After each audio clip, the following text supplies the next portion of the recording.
So I recently finished Jedi Survivor, had a ton of fun in it, and it's time to answer your questions. A couple of days ago, I asked you to ask me what are your biggest questions about the new game. So in this video, I'm going to try to answer as many of them as I can. Let's jump right in. Now, one of the first questions comes from the user Just a Campfire. Ignoring any spoilers, did you like the story more in Survivor or Fallen Order, and what was your favorite addition in the new game? And like I explained in my review, I liked that of Survivor a lot more. There's a lot of these very grand, well choreographed moments that literally kept me glued to the screen for pretty much the entire duration. Not only that, but Cal is a lot more badass, as evident from the literal first mission. His motivations and struggles are also a lot more nuanced, so you can connect with him a lot better. And not just that, there are a few very well made fan service moments that I think Star Wars fans and players from Fallen Order will come to appreciate a lot. The next one comes from the user Big MF, and actually I've seen a number of players asking this, but can you do the transition skill with the lightsaber stances like in the first game? And the long answer is, well, there is a lot more clear separation between stances this time around. Like in the case of holding down attack button or square, that's a very specific attack that you have to first unlock in the skill tree for that stance in order to perform it, and every single stance has an equivalent in their own trees. However, you can easily transition between these lightsaber stances with either left or right on the D-pad, which in my opinion is a lot better. You can do it at any time and you're not bound to a specific move to do so. Another one is, how would you rate the worlds? If spoiler-free, are there any worlds of similar size to Kobo, even if smaller? Like I said, the worlds in Survivor are just miles away better than Fallen Order, as evident from the footage so far. And in terms of the biggest of them all, Kobo, of course, is by far the biggest. It's like 5 planets, if not more, crammed into one, both in terms of the multitude of biomes that it has, but also in like just the overall size of each separate section. In terms of the other planets in Survivor, they are of course smaller, but still on a much grander size than what we had in Fallen Order. I would say that most of the other planets besides Kobo are about on the same scale, if not slightly bigger than Zepho was in the previous game. But some, with like a couple of exceptions, are slightly smaller too. I gotta know, what do the blaster finishes look like? I want to indulge my fantasy of being a John Wick Jedi. Yes, that's absolutely possible. There are some really cool tricks that Cal does with the blasters. Like I said, kind of like a cowboy. He sometimes uses the sword in his hands to distract enemies and then just like do these cool tricks to shoot them with the blasters. Not only that, there are specific attacks for the blasters, like this one, where if you press it at the right moment, right before an attack is about to land, you do this really big blast that one-shots some of the like normal sized enemies. But there's more in there and you will definitely love them. The next one from the random guy, are there any Jedi robes with hoods? So no, unfortunately, no hood options from what I was able to find, and also no helmet. There is one bandana, though that's tied to a hairstyle because that's basically all you can control in the head options. The hairstyles and basically the beards, that's about it. But there are Jedi robes in the game to find.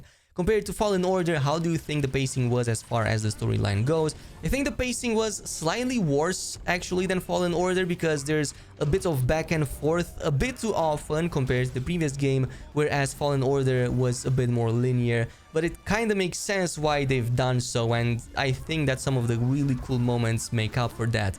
The saber duels, do they far exceed those of Fallen Order? If you mean combat-wise, then yes, I would say that the new stances help a ton with that. Combat feels a lot more impactful now that there's dismemberment for pretty much everything. And just like the overall skill trees make a lot more sense now, well separated, and all have like really cool things in them to get. And no, I will not answer the final question, I will just leave you at it. You're not gonna be disappointed, I will just say that.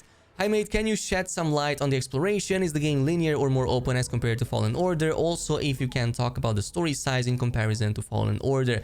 Well, I can just say this, yes, there's still a lot of linearity, but because of Kobo being this big, it's also like semi-open world, but not really. There are vast lands, vast open spaces, but even more like linear dungeons and more of the usual stuff we had from the first game. And I think it's a really good combination, a really good balance that Respawn Entertainment achieved with this. Maybe it's a lot better than pure open world or pure linearity, in my opinion. Question, does exploration reward you with upgrades instead of just stupid cosmetics this time? Also the map, is it less confusing? Well, the answer is actually yes for both of them. There's a lot more customization in the game, so a lot of chests that you can open up for gear, but also a lot more upgrades for Cal. You will not just find like these essences that give you a lot more power and HP, but there's also the new perk system. There's lots of perks to discover, a few dozen I believe, and you also have to upgrade your perk system to get to slot more perks in it, if it makes any sense. So yes, there are a lot of upgrades, but there's also a lot of those, stupid cosmetics as you mentioned. Also, is the map less confusing? Well, not really if you didn't like the first map.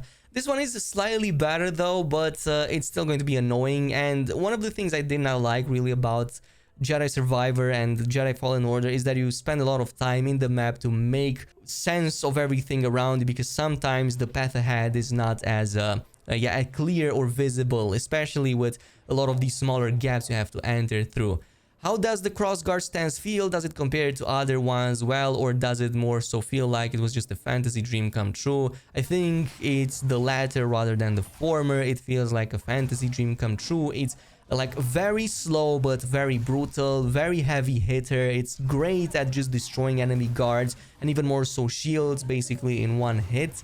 Also, it has by far one of the best saber throws that can absolutely one-shot an entire group if close together. There's even an upgrade in there that makes it like slam multiple enemies. There's also like a shockwave attack. You will love it. I don't think you're gonna have a problem with it.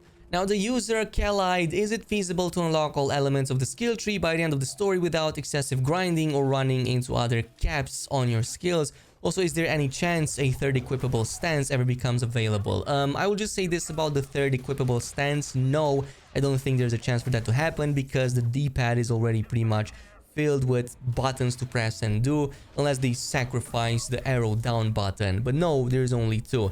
In terms of unlocking all elements by the end of the story, it depends on your pacing. If you do a lot of side content, then you will get most of them, but not all of them. You will get enough to basically not feel like you need more, unless you really want to max everything out. I never had a problem with that. Plus, the XP rates are about the same, if not even better than Fallen Order, since now you get to fight a lot more enemies than ever before.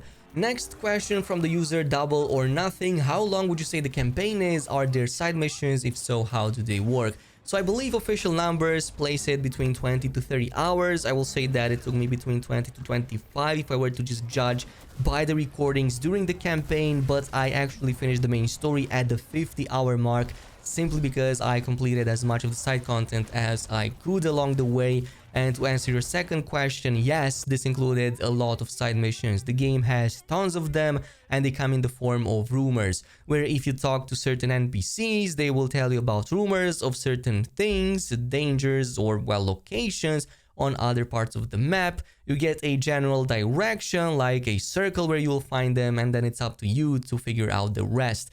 All of them very well done for the most part, and there's nice rewards that you definitely want.